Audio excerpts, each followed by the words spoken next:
Hey, what's up, guys? Renan Santos here. I have Corey with me as well. We're gonna talk a lot about coaching strategies. You've seen a lot of my travel, you've seen a lot of my workouts. If there's something missing in this YouTube channel, is how I actually work with my guys. And Corey's not only a client, but also a really good friend of mine. And I think he would be great to just, talk about, our work together, strategies, things that, we have to tweak here and there, and of course, our plans for the future in order to achieve all of his bodybuilding goals. So Corey, first of all, thank you for, accepting to be here in this video with me. First of all, we're friends. I know that you've knew me before, but I also know that you had a lot of coaches before we started working together, right? How did that go for you? Well, I probably had 5 or 6 coaches before I went with you. 6 coaches, wow. Yeah, well, some of them were just for like a short period of time, like, Okay. go for 2 months, realize it wasn't the right fit. Some as long as a year.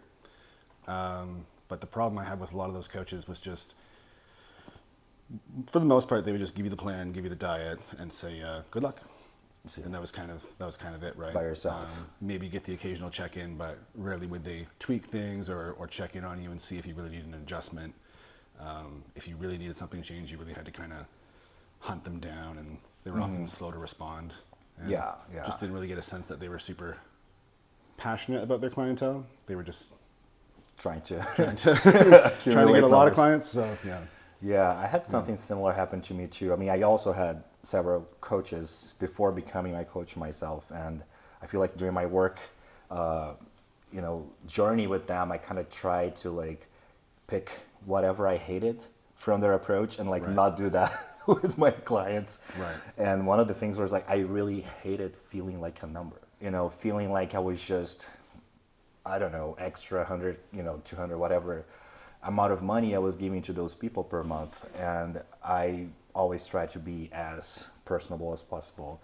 And I like the fact that we knew each other from before, but if you could tell me a little bit of your, fitness journey and, to everyone else, how you got started with bodybuilding, how long you've been training so far, and, what are your plans for the future?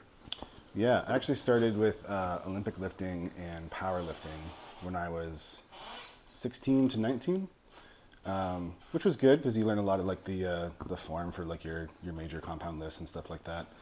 But then I switched over to bodybuilding at around 19, 20. Okay. Definitely didn't have the knowledge that I do now. Would definitely go back and change a lot of it. Didn't have a coach like you, for one thing.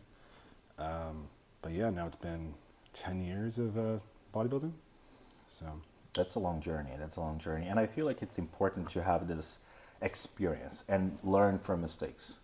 Making mistakes is part of the journey, and it's just very complex. And that's how coaching comes so handy, because you need someone with an unbiased pair of eyes to say, hey, sure, you're training, you're eating, you're doing all the things that are supposedly right, but there is more to that, right? What may be super efficient for someone may not be really good for you, and vice versa. Right.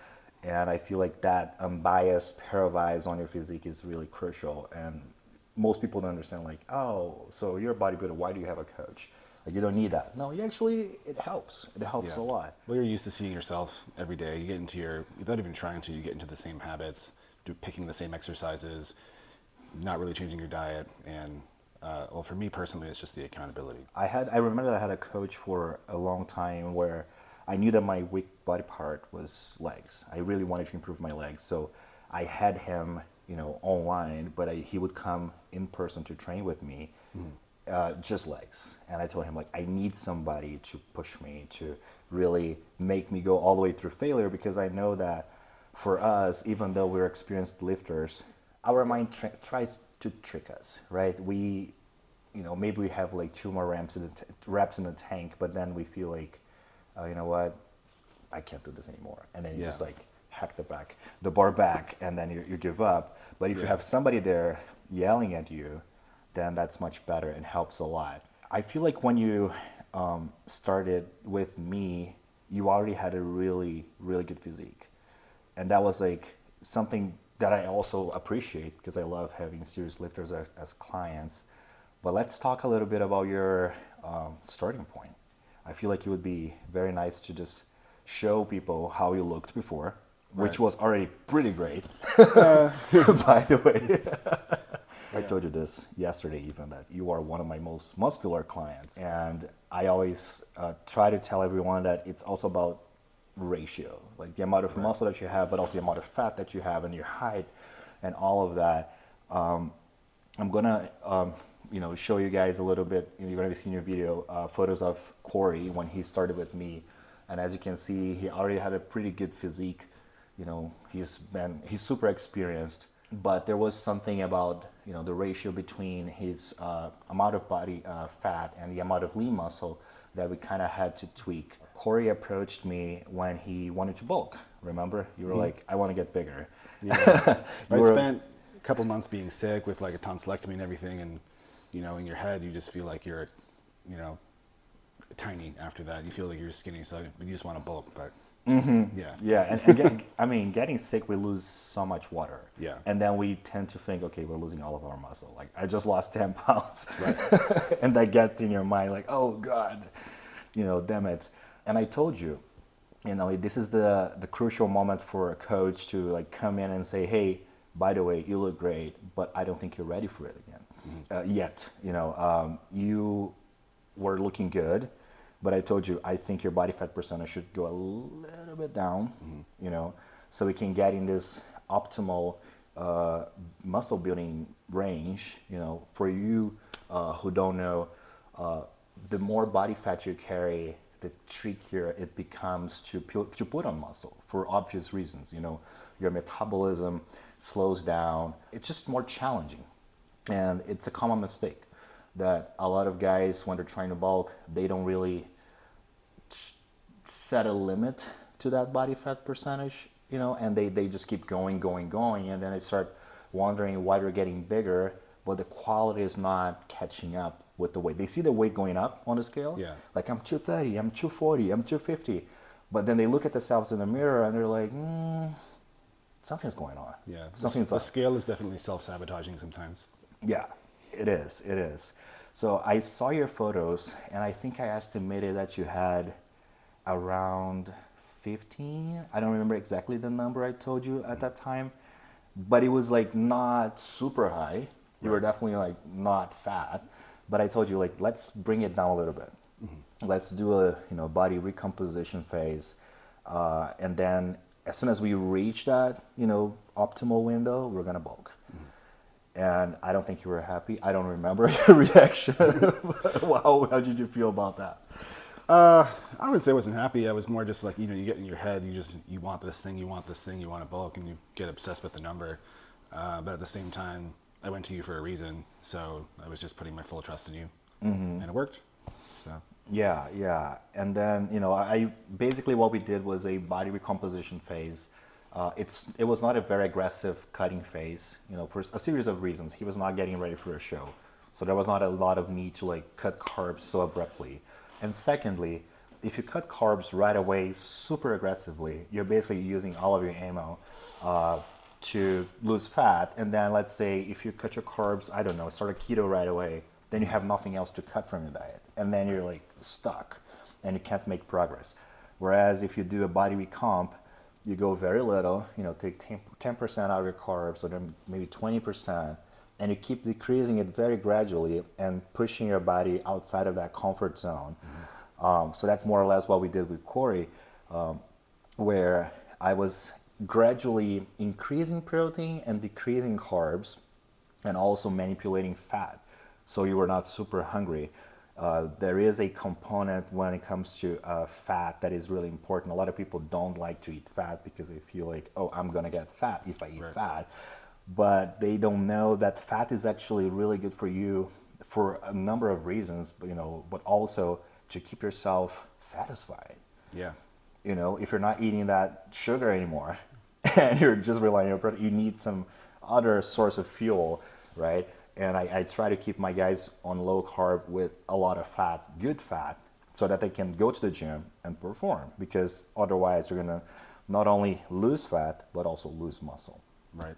And also, I don't remember if we started right away with shakes and only solid meals, but little by little we were trying to increase the amount of solid meals to give yourself more, okay, I'm chewing things. And when you chew, there is something in your brain that makes you feel that you are feeling more satisfied. Right. If you just like gulp a protein shake instead of having a solid meal that may not have a lot of carbs, but it's like meat or a ground turkey or chicken, and then you get like a baked salad or stir fry vegetables. There is something about that chewing that makes you feel, oh, you know what, I'm not eating a lot of carbs, but I'm getting food. Yeah, even during when I was cutting pretty aggressively, my hunger wasn't a huge issue for that reason. So. Yeah, no, that's pretty good. And training, if you could tell, a little bit of how my approach has been with you in regards to training, because I know that you know how to train. However, we can always improve our form, right? How did I assist you with that? Well, like you said, I already know at my way around the gym, I'm pretty comfortable, and I don't need a lot of help when it comes to like form or technique or even picking up exercises. But with your view of my physique, you were able to really make a custom plan, and you'd send workouts to me, but more than just sending the workouts, you would send descriptions of why you picked those exercises. Like you would say, hey, I picked this exercise because I want to emphasize your outer sweep on your quads, or I picked this exercise because it's going to make your lats pop, and that's what we're working on. So it wasn't just sending me workouts and just being like, do this. You actually had a whole rationale behind it. And even though I know my way around the gym, I struggle with muscle-mind connection in my back. I think mostly because I just can't see it when I'm working out like I can every other muscle. And so what was really cool was I was able to just record videos of me doing those exercises that I was struggling with, send them to you, and like within 24 hours I got a critique back from you about change this, do this, this looks good, and it was a big help for me, even with experience. So. Yeah, I feel like the videos help a lot. It's some people are very visual. I do like I said, to include a description, to say how I want you to, hey, contract this, twist that or bend over or whatever. But when you get a video from a client, that changes everything because you know exactly how the person's performing. I do also like to keep this like shared folder where they send me videos. I get them right in my camera roll in my phone, and then I basically use the marker and I take notes on the photo, like, oh, you should just bend over up to this point, right. Or your arm shouldn't go up to past this. Try not to overarch or underarch, and so on and so on. With someone like you who's so experienced with lifting, we have to push it to the next level. Right. As in, I know you got a big back, but you know what? There's portions of that back that we need to improve more, and then we get to these. The technicalities of training and how I want you to activate these portions in order to achieve that. And we started with max sets, basically trying to push for a failure. And then I think we did a lot of cluster sets. Yeah, which is something I've never, in all my years of training, had never done before. Yeah. How do you like that? I mean, it was great. It worked. It got the job done, but like they suck. Especially on like something like T-bar rows off the floor where you have to like you get down there and like lift, do like 4 sets for 6 reps. It's just so intense, and to do it 6 sets, 10 seconds in between each set, it's pretty intense. It is. It worked. Your heart rate goes like through the roof. Yeah, definitely. Yeah, for those who don't know, the approach with powerlifting and bodybuilding are very different. The power lifter, as you were when you started out, you wanted to get as strong as possible. But for us bodybuilders, you just want to get it as big as possible. Right. And when you implement cluster sets, you allow yourself to use lower weights, but still challenge your body and push for that failure spot where you get the money shot, right? Those reps where they actually matter. Yeah. Right? And basically what we've been trying to do here is just how can I challenge Corey's physique without exposing him to injuries, making him push his body to like total failure, because that's the only way we're going to build more muscle to an already very muscular physique without getting yourself hurt. And then from cluster sets, we did drop sets. And I know that you like drop sets. Love them. So now you're in peace with me again. Yeah, absolutely. Yeah. I mean, I won't forget the trauma, but Good, good. So let's talk about deload. And I think that's a really important aspect of every bodybuilding journey, right? When people actually have this maturity to say, hey, it's time to pause a little bit. It's time to like step back, take a little break, right? And after the body recomposition phase, we were like going on really strongly for 10 weeks. How did that happen when we decided to just like, okay, it's time to... well, we were getting close to being ready to be able to bulk again. And I was getting like pretty fatigued, pretty tired. We were going pretty hard for a while. It wasn't easy workouts. I was having like a little bit of joint pain and there's just that fatigue. So we decided to take a couple weeks of deload, cut the cardio, less intense workouts. And it worked. It was definitely prepared me for the next phase of the we were going into, and it was a good reset, like mentally and physically. Yeah. So, I think a lot of people, you know, are kind of hesitant to take a deload because they just have this mentality of, oh, I'm not seeing results, I just need to push harder. So, but no one ever actually wants to slow down and just take a break. But it's needed. Yeah, rest is really important. I always try to, even myself, give myself a deload every, I mean, of course it's not a rule of thumb, but I feel that myself, at least every 7 to 8 weeks, my body starts, okay, hang on, right. give me a break here. And I told you during your deload, I said, just like reduce the volume of workouts, engage in some even outdoor activities, like do something different, you know, reset yourself mentally.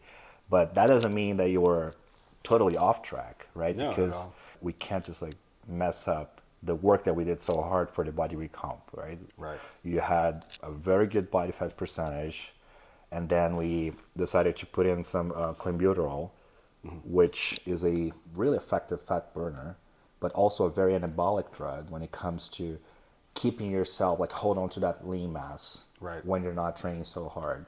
How did you feel during that phase with clenbuterol? Did you like it? It's intense at first. The first like 4 to 5 days, you know, your body's not used to it. It has to adjust to it. Get it a little like shaky at first, a little warm, a little like can't sit still. But then your body gets used to it and you're fine. And definitely helps to like cut other stimulants like coffee and whatever at that time too. Oh yeah. But in terms of like the effects, it worked great.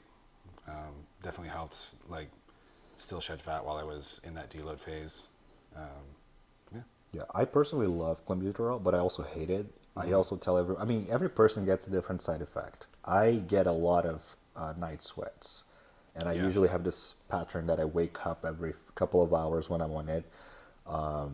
My man usually gets a lot of cramps, and really bizarre cramps, like even jaw cramps, like tongue cramps. Yeah. I had a little bit of that too. Did you have that? Yeah, I just assumed they needed, you know, more water and. Yeah. When people don't get side effects from clan, I'm like, are you really taking the right thing? Is it really legit? Because just sugar tablets. You know, and taurine helps a lot with cramps. You know, I don't know if you actually got to try taurine, but you know, when people suffer with cramps, they usually go for potassium. Yeah, that's my go-to. Yeah, but if potassium doesn't work, then there's also taurine, and we do have a bunch of scientific papers that actually show that taurine can actually help with cramps during, you know, those horrible episodes when you're like, you know, you were, you know, reset mentally, physically, and then a whole new person. What? A whole new person. A whole new person. Recover from a joint pain, and then was like, okay, it's time to bulk. Tell me more about that switch. Like, did you feel excited to finally get food back? Yeah, I mean, as much as the deload was totally necessary, by the end of it, you're just craving the bulk more than anything, so I was raring to go. Totally, I wasn't starving on the deload either, though, but I would definitely welcome the extra food, and I was ready to like push myself hard in the gym after all that time taking it easy and see some results. So, and getting also a different diet, it feels different, even though you're still doing that whole meal prep, traditional bodybuilding lifestyle. Yeah, getting new food in your diet or a different workout even. It just breaks up the monotony of it, keeps you interested. Yes. So during your bulking phase, we decided to go on a different route, right? We were not giving you a lot of food right away. Right. I was giving you a carb cycling diet with different amounts depending on the day. How did that treat you? How did you like that? It went really well. I thought I hadn't really done carb cycling before working with you, and it was just about introducing food slowly and having more calories, more carbs on my high days like back and legs, and then reducing it because I didn't need all that food on my rest days or my lower volume days like arms or shoulders.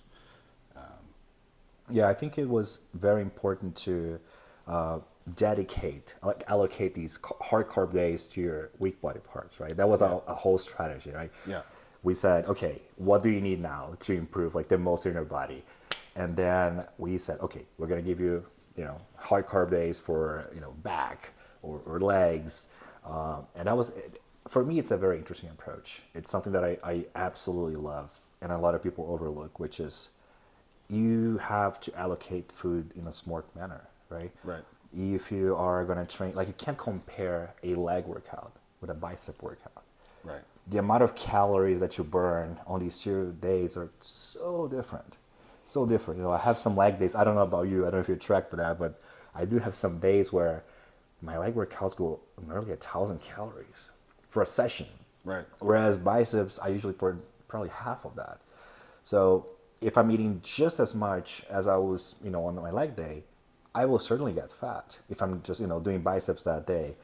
And you had for the longest time 3 different carb cycling, right? You had a High, medium, and low. That's and right. low, and then the low was on rest days. And arm days. Oh, I see. Yeah. And then we had medium for chest and shoulders and high for legs and back. Gotcha. Yeah, because these were like our secondary priorities: your chest, Right. your shoulders. But then the back was like, okay, we need to like add more thickness to it. Yeah, absolutely. Let's talk about something that a lot of people are very curious about, right? There's a lot of, stigma, and they want to know. They think there's a magic potion, something that we're hiding from them. How was your PD protocol? What we were doing in order to take your physique to the next level? Did you feel like I was doing crazy, doses with you, or? No, I think there's like a misconception that you're going to get more gains the more gear that you take, or that like with every cycle that you need to take more if you want to top what you did last time. But my experience with you that I like, because it's really a less is more strategy, not doing crazy amounts, just doing like I'd say like medium to low levels, but just really focusing more on the diet and the cardio and the workouts being really dialed in and making the most of what you're using instead of just taking insane amounts. Yeah, because if you start off with a crazy amount already, you won't have that perimeter, right? You will lose track. You will not know what actually worked out for you or not. So I always try to push you guys to the limit, diet-wise, training-wise. And then once you start feeling like your physique is plateauing or your recovery is not on point or you're just getting too fatigued, then it's a time to step it up. But we were not doing anything crazy, right? It was just basically test. I mean, we did a mass run to bring some quality, some hardness to your physique back, and then salbutamol as well. It's kind of a cousin from clenbuterol, A lot more mild in my experience. way milder. Yeah, way milder. I usually like to start with salbutamol, see how the physique responds to that, to then, okay, it's time to step it up. Let's do the plan. And then after that, during the deload, we decided to go with clenbuterol. So we would keep your metabolism up to speed for 8 weeks. And then after that, once we felt like, okay, it's time to bulk, we introduced new drugs, which were... We did tests, EQ, and tren at first. But the tren wasn't sitting well with me because I personally just have such a problem with acid reflux. Right. But then you were really quick to be like, cool, we'll change it. Other things work, there's other options. And we switched to Primo and Proviron. Yeah. I remember you were like complaining to me weekly, like I'm having so bad acid reflux right now. It just gets so bad that I vomit. So it's just like, destroys the whole point of a bulk. You have no appetite, or you do eat, and then it just comes back up. So Yeah, exactly. now you're negative a meal. Yeah. And that's the thing that people need to realize. Like, if it's not working for you, do something else. Try something else. But also, I don't think every coach is so responsive and flexible like that. It's just kind of like, eat your chicken, take this, do this. If it doesn't work, you're not trying hard enough. Yeah. You're being a pussy. Or Sorry. something like Yeah. Try harder. Yeah. Each body is different. And, I personally hate Tren. Like, I don't even remember the last time I was taking Tren. It makes me paranoid. It makes me crazy. I have this like joke with my man where basically we talk about this imaginary book, which is the resentment book. And every time I'm on Tren, I pull up this book and I start writing about it, like people that I imagine that they have things against me. So Wow. yeah, it's like, And then whenever you're done the trend, do you go back and go, oh, I was crazy? Like, yeah. No, we actually have this agreement where we cannot make big life decisions while on Tren. responsible. As in, we cannot, sell assets. We cannot like make big financial commitments. We cannot break up with each other. Because it does affect. Even though you're rational, you're like, aware, like, oh, I know that I'm crazy right now because of Tren, and you still like go and do something crazy anyways. Yeah, it's very, very individual too. It's really like when people ask me about it, like, what are the side effects like? I'm like, well, if you wrote all the side effects down on like a table and numbered them all, you just roll a few dice and see which ones you get, and everyone gets different ones. That's very true. So, That's very true. But I honestly think that your stack right now is probably one of my favorite ones. Like, I love Boldenon, the EQ so much. It's a very honest drug. When it comes to lean gains, it's slow acting. It takes a long time to actually really work, in your body. But whatever you gain from it, it's yours. There's not a lot of bloating, water retention that, DECA, a lot of drugs give you. So that's why I really love EQ Poise. I don't know. Do you feel sleepy on it or not? no, not really. I feel very sleepy. Hunger though is, but I like that because I'm Yeah. having to eat so much, so it's an asset to me. Yeah, But, the appetite is like awesome. The increase in the appetite. yeah. And I think then it helps with joints a little bit too. yeah, it's great. It's great. I feel like even my skin looks better when I'm on EQ. And then we have also Primobolan, which is a drug that some people use for cutting, some people use for bulking. I just feel like it's a great drug regardless. It works wonders. And I feel like if you, diet well, if you train hard, and you stick to your plan, it's probably almost a holy grail of bodybuilding. So no guys, no GH, no insulin, no, I'm sorry to disappoint. There was nothing, nothing besides the basics for you. But it's working.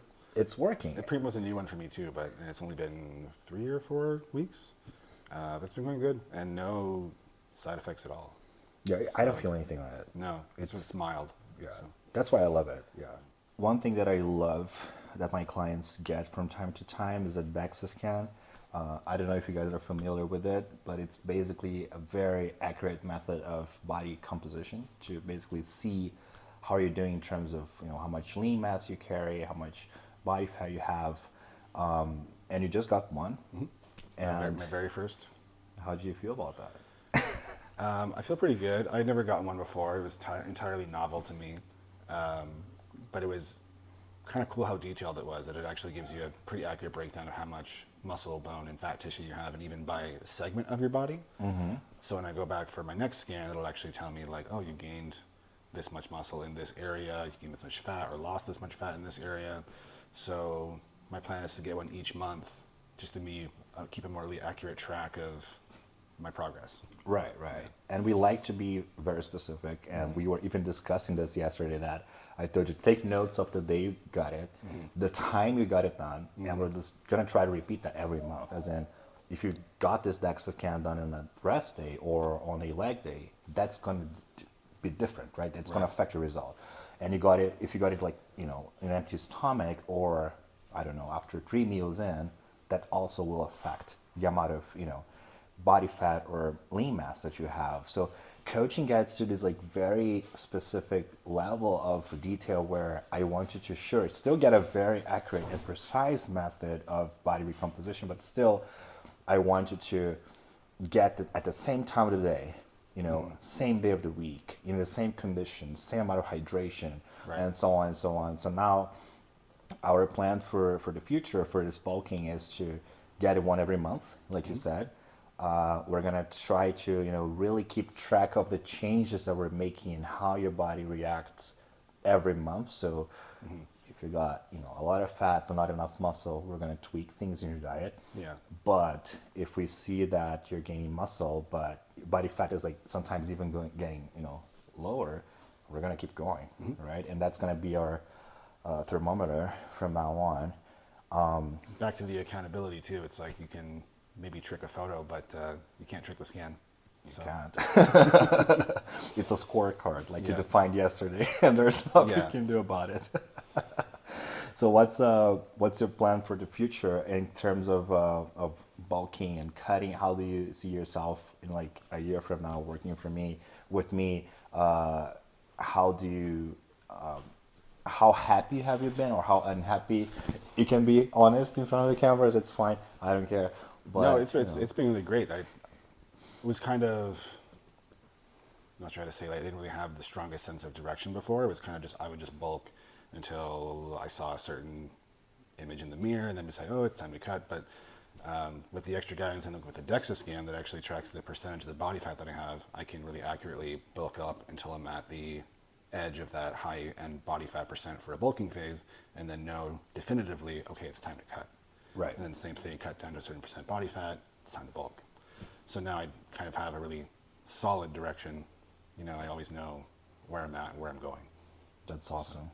Well, Corey, thank you so much for having me. joining us today. I hope you guys liked it, and I hope you got a bit of a glimpse of how much brain work goes behind coaching just one person. It's a lot. There's a lot of different methods and strategies, and every person is unique, and that's the whole magic of coaching. It's really, really complex.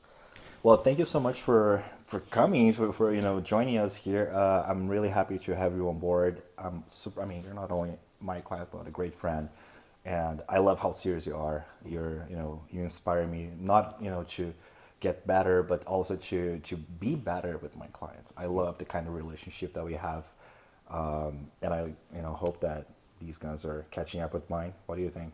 Are you there yet? Not yet, getting there. Yeah, I'm not gonna show the one that I got surgery with. Oh, okay. It's gonna be the right one. All right, Corey. Thank you so much.